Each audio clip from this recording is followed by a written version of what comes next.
Welcome back, ladies and gentlemen. I'm here with Andrea Bro, who is the founder and owner of Healthy Healing Eats. You can find her at healthyhealingeats.com. Being a passionate healthy eater myself, I can't wait to speak to her. She has an extremely elaborate website filled with wonderful information about why you should be eating what you're eating. She'll customize health plans for you. I really look forward to this. And I want to thank you, Andrea, for joining us. My pleasure. Thanks for having me. Of course. I'm excited to dive right in. So, first of all, they always want to know, where are you calling us from? Oh, I'm in Arizona. I'm in the Valley of the Sun right now. And so that Okay. means that I am hour ahead of West Coast time. Yes, yes.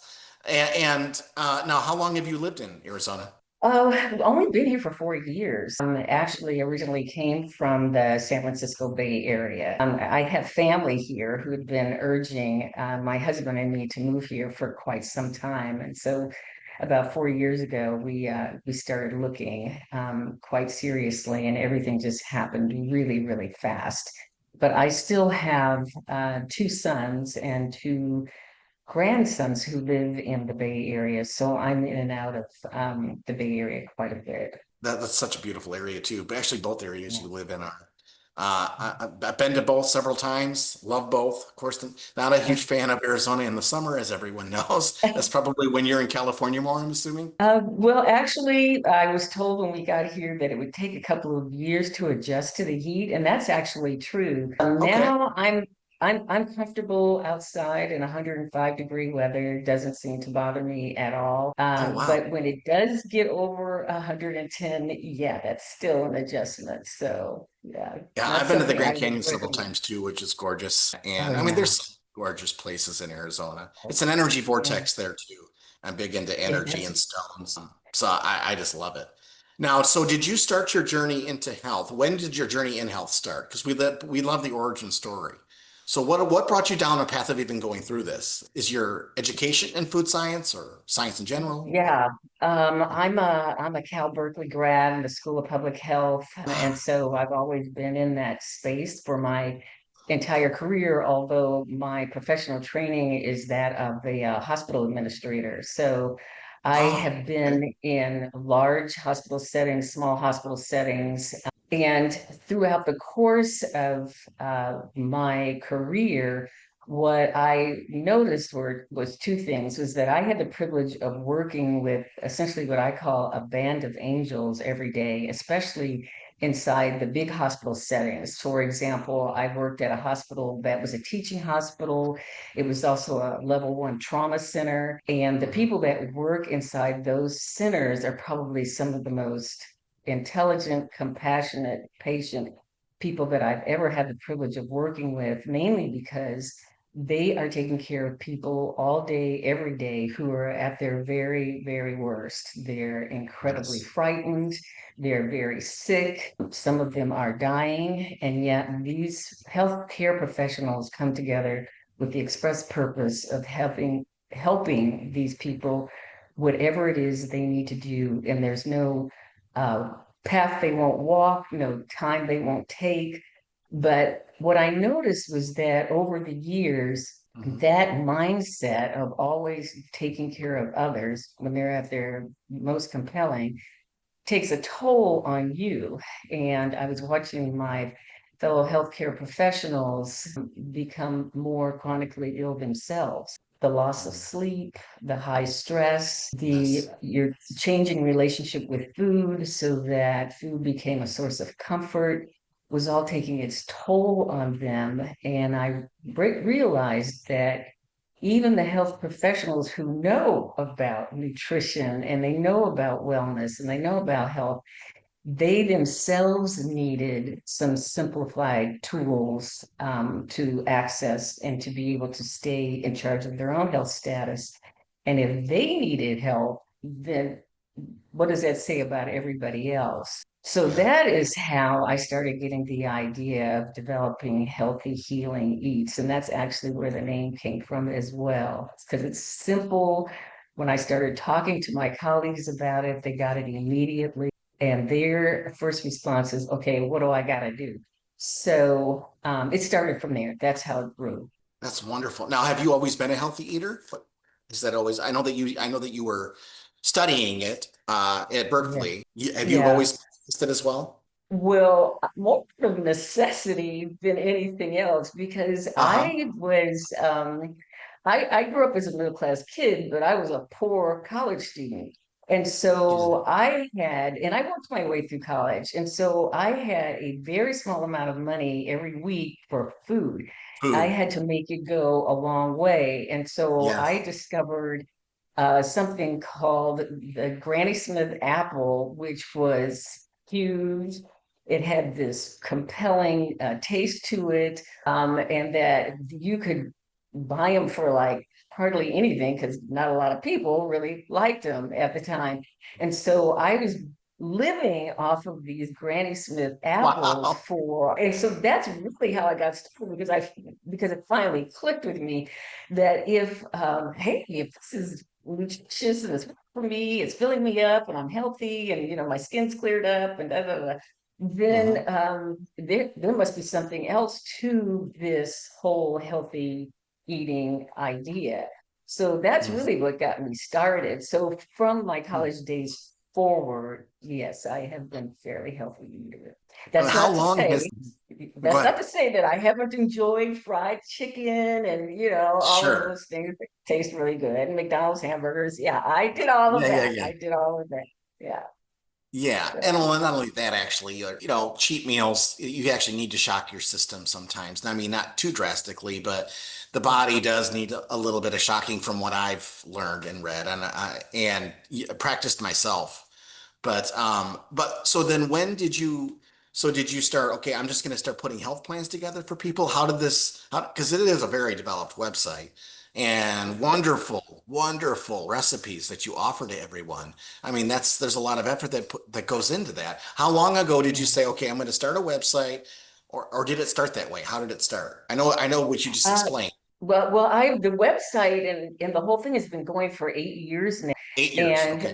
yeah, 8 years now. So I could see that I was transitioning away from being in a big hospital setting into something that was a little bit more of a step down situation. So I had more what I felt like time on my hands to devote to this idea.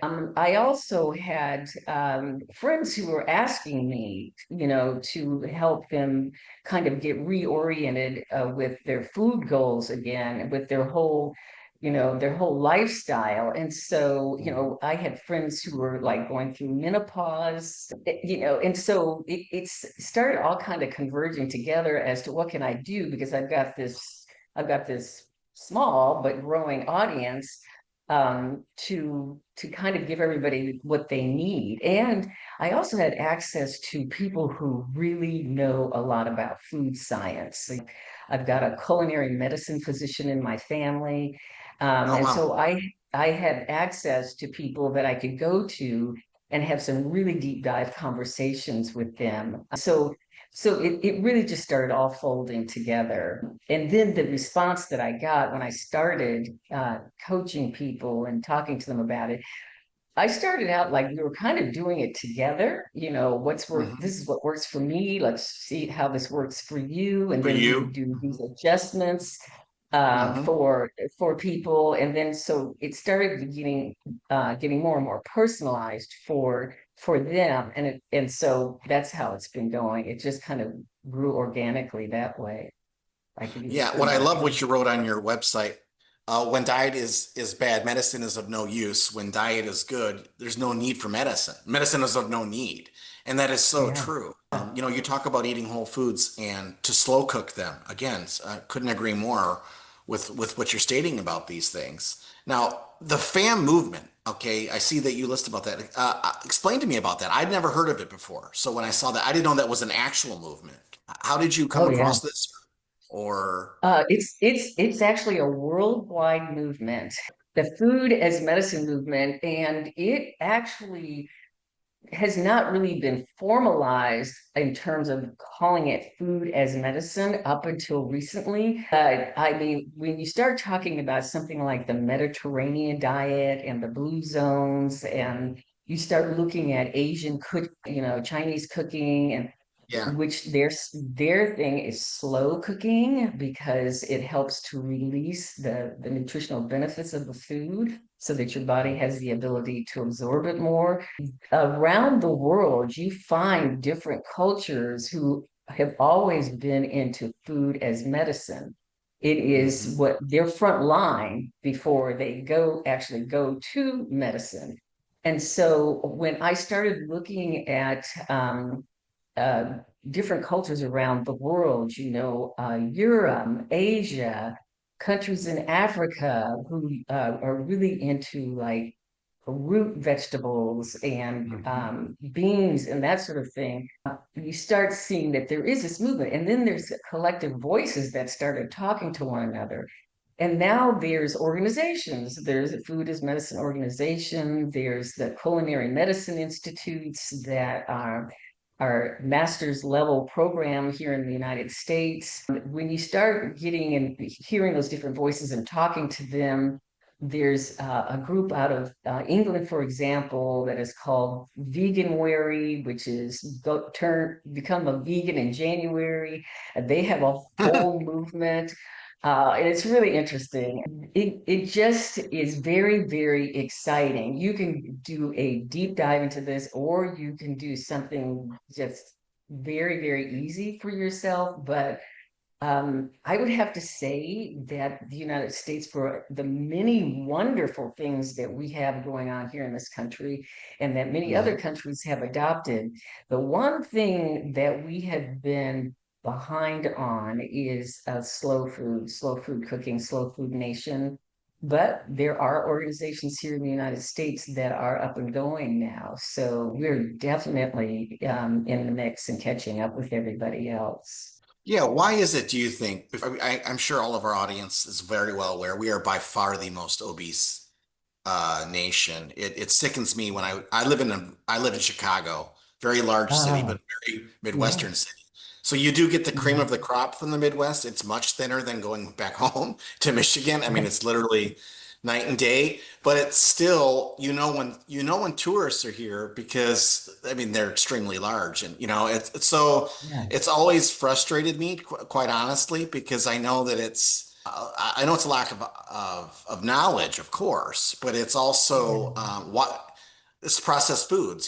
Can you go into why you think America is so far behind in these areas that you just mentioned? But the history of that goes back so very, very far. But one of the things that I could say off the top Hmm. is advertising does not equate with good health. And Yes. so over the years, we have been bombarded with messaging around you don't have a lot of time in your life. You got to go, you've got to do these things, you have a lot going on. And so grab Hmm. something really fast, and inexpensive and eat that and keep it going.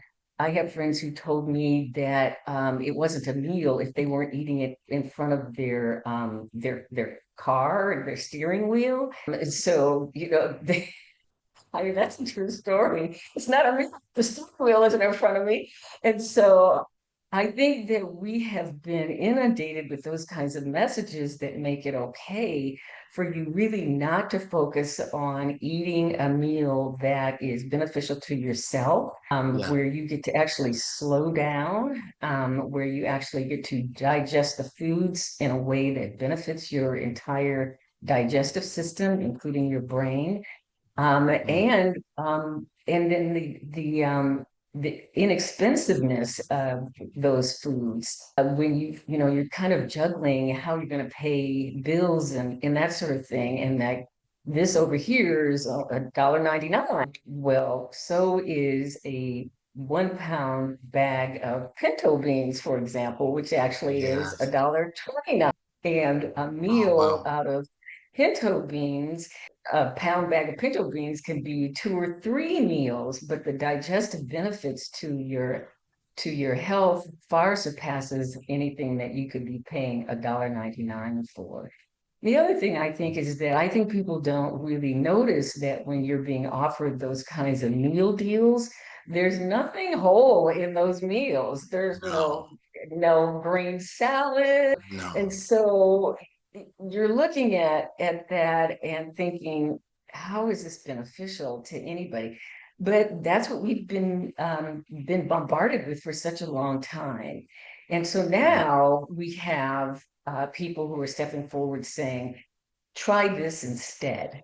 There's something else that's better for you instead of this. And it just takes having that knowledge and having some simple tools to know how to access those things that are better for you. You couldn't be more right. Also, jasmine and basmati rice are really inexpensive ways to add to meals to bring. They're the healthy carbs, and sweet potatoes. There's several ways to do it without processed foods being involved. But again, and with the information age we have, all you need to do is actually Google that. But you do not see advertisements about that because that's not who's making the money. It's the people with the processed foods over. So yeah, that's the cycle that our country specifically fixates on, and that needs to Mhm. stop.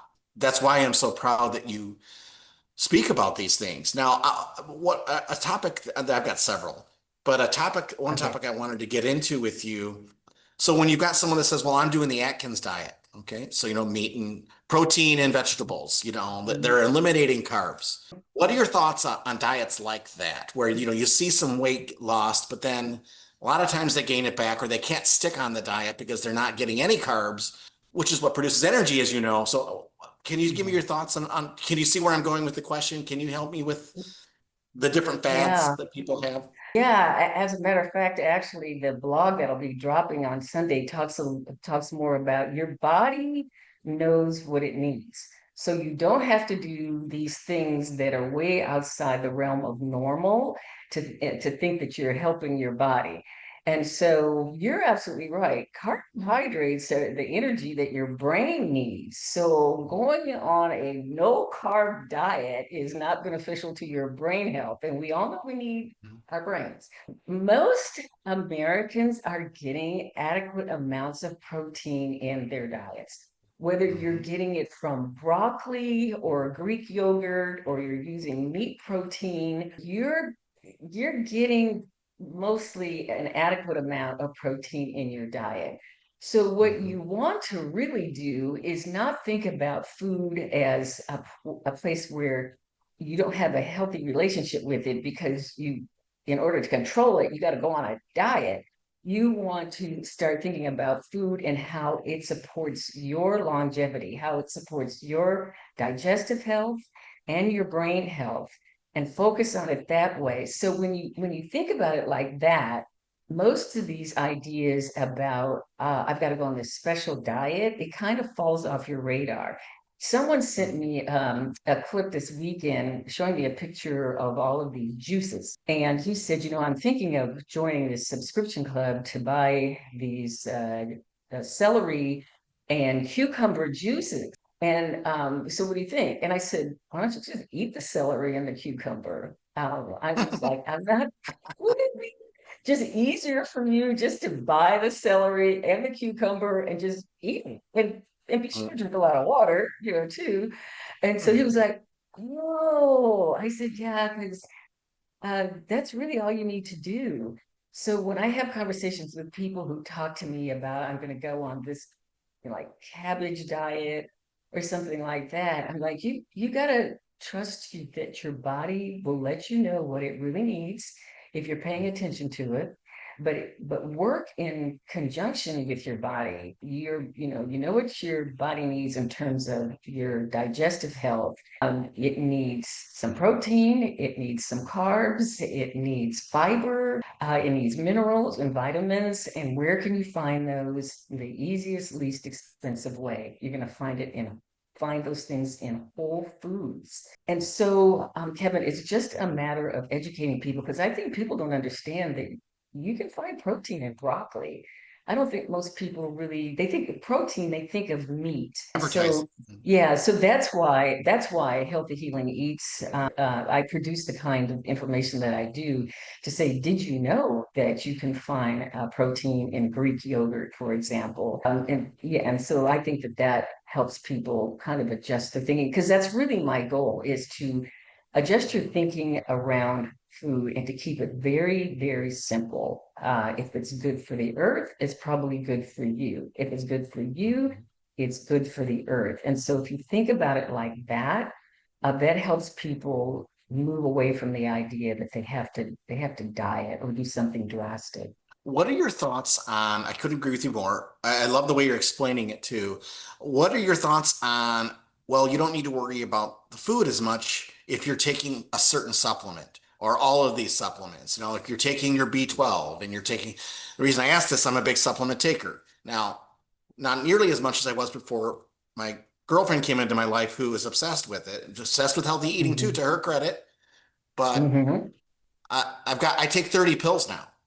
So, you know, I take testosterone. I'm 50 years old. I take full aminos because, you know, because I need all 9 aminos. I take, you know, so Mhm. anyone that's on listening to this channel that we're bombarded with advertisements. Well, this supplement's going to help you. What are your thoughts about supplements in general? So, there's a couple of thoughts that I have about supplements in general. I'm actually not a big fan, and here's the reason why. Hmm? The industry is so poorly regulated that there's so much snake oil out there that Yep. I tend to not, and I've been asked many, many times to endorse supplements. Hmm. So that's how I feel about that. But let's put a pin in that for a minute Okay. because what I do want to say is the research continues to emerge in food science that shows that supplementation does have benefits. So I do want to say that. But Okay. I think what has to happen is that the industry needs to go through a rigorous research. It has to have certain standards that you have to meet. The approvals have to be they have to be very high. And once a supplement can attain that and they can back it up with years and even decades of scientific evidence-based research, then I say that supplement is something that I could probably get behind.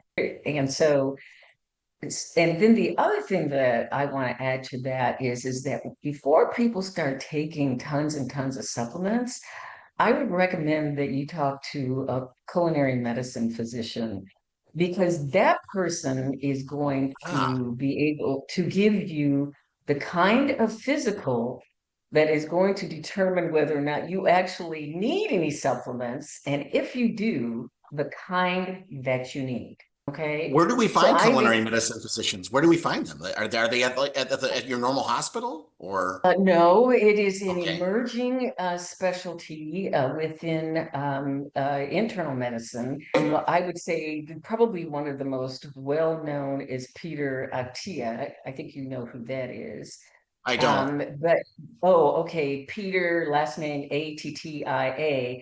Okay. But Peter, just so you know, Kevin, has a robust practice. I'm not so sure whether or not he's taking patients anymore or anything like that, but he is extremely expensive. You know, he put out a book, he wrote a great book last year, Longevity. And I mean, he has just actually blown up in terms of his, his of who is talking to him and who he comes to. But I can Hmm. actually give you offline, I can actually give you the name of a culinary medicine specialist. And there are and offline, I could probably direct you to the American Academy of Culinary Medicine Please, list, please. and then you can see who's in your area. Yeah.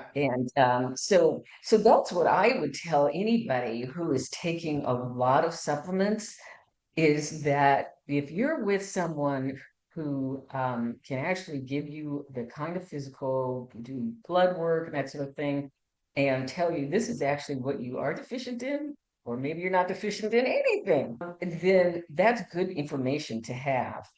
Yeah. But like I said, when the day comes that the industry is being regulated as well as medicine is regulated, then I would say you probably won't see so many supplements in the industry anymore.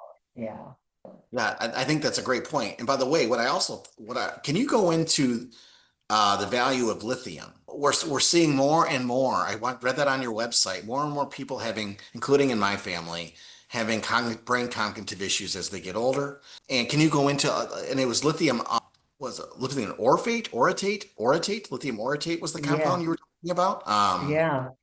Yeah, what a shocker, right? I'm glad I have gotten like hundreds and hundreds of responses for that blog. Well, one of the things that, as you probably know, that I like to do is that I will not produce anything that is not evidence-based and Yes. science backed. And so this understanding the value of lithium and brain health as it relates to cognition and cognitive decline came out of years and years of research that was going on simultaneously around the world.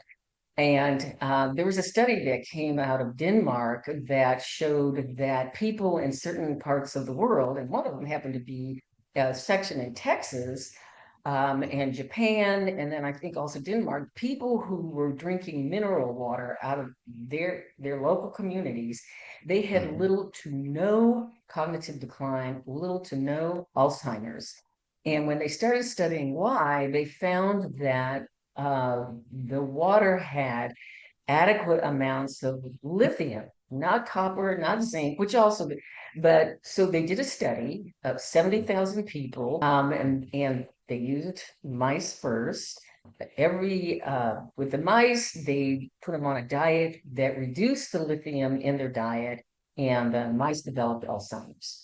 When they restored lithium in the diet of the mice, the Alzheimer's was gone.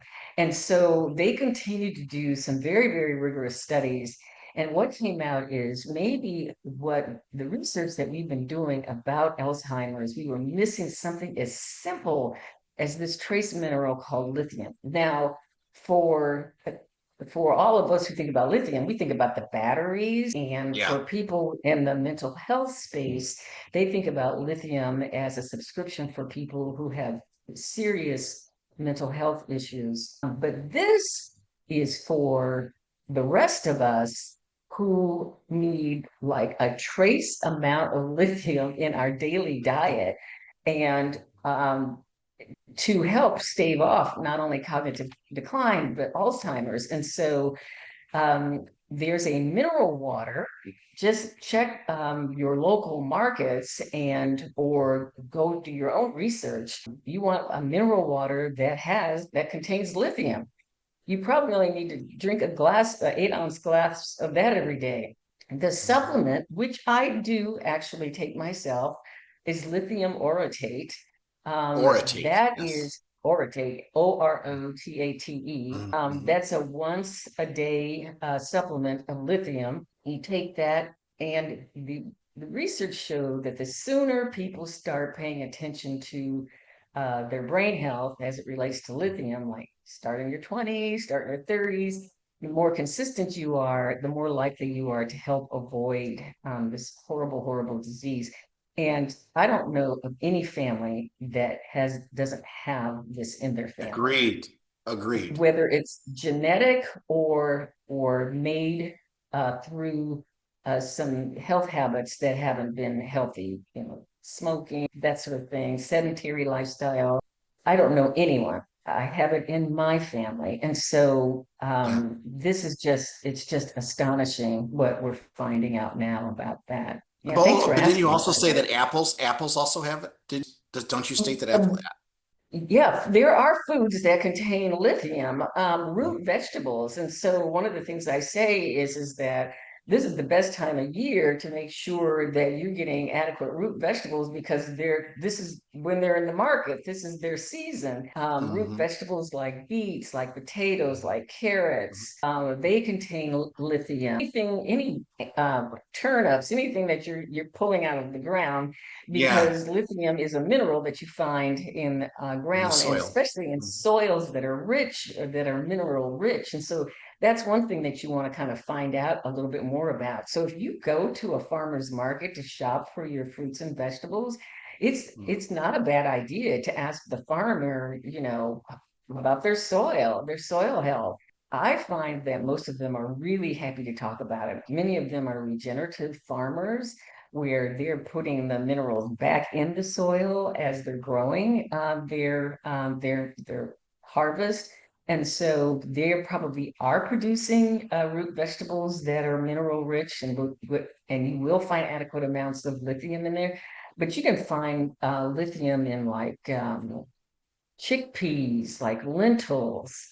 Yeah, Mm. it's a matter of making sure that you have a anti-inflammatory diet that is mineral rich. If you're doing that, you probably are getting an adequate amount of lithium. But if you question that, a mineral water, and also I do take that one supplement of lithium.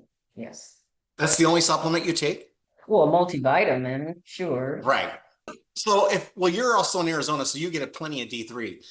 Do you think that, that's what I was going to bring up. So like, so if you're somewhere where there's winter, should they take D3? Do you agree with things like that or basic things like that? Or if you're not drinking dairy, do you think they should have take a calcium supplement? What are your thoughts on those types of things? I think if you're eating enough fruits and vegetables, you're going to get enough D3 and you're going to get enough calcium because you're going to get calcium in oranges and you're also going to get enough D3 in things like spinach and kale and in any dark green leafy vegetables. So yeah, I had one son who went to school on the East Coast, and it was clear he wasn't getting enough D3 in the wintertime. Hmm. So he started taking a D3 supplement, but I think it gets diet. The more your Hmm. diet is all about, whole grains, steel cut oats. When someone says they're vegan, do you think Mhm. they're lacking something in their diet when they're vegan versus someone who's a vegetarian? What about those differences in diets? Do you educate people to add some things or do you just find ways to keep them? Because again, if you're educating them about food, there's nothing Mhm. wrong with any of the types of food as long as they're done a certain way. Do you understand what I'm saying? What are Yeah, your thoughts when someone yeah. comes to you with that? Well, I'm a vegan. Can you make this a 90-day vegan diet? What do you say? So, yes. And what I do is I want to go through what is it that you're eating now on a vegan Yeah, diet? Because yeah. if you're eating enough, legumes and seeds and nuts and seeds and that sort of thing, then you are probably getting adequate amounts of protein and fat. Protein. And if you're eating enough vegetables, and fruit, you're getting enough vitamins and minerals and fiber. What I have found is that some people on a vegan diet, that pasta can take Yes. too Yeah. much, and it's Yeah. not always a good idea. And so that's usually where we Never a good idea. start we start drilling down. Well, if it's whole wheat, for example, but we have to start drilling down to like just how pasta are we taking in? I mean, who doesn't like pasta? I love pasta. Yeah. Yeah, so that's where we usually have to have the most of the discussion about what it is that how much pasta are you eating on a vegan diet? Yeah. Yeah. Now, do you not need to deal with anyone after 90 days, or do you typically see them being fine after 90 days? What's that experience been like? It really depends on the person. Some people are good to go, and some people Hmm. want to come back for, supplemental conversations and supplemental coaching. It just Hmm. really depends on the person. There's no one size that fits most.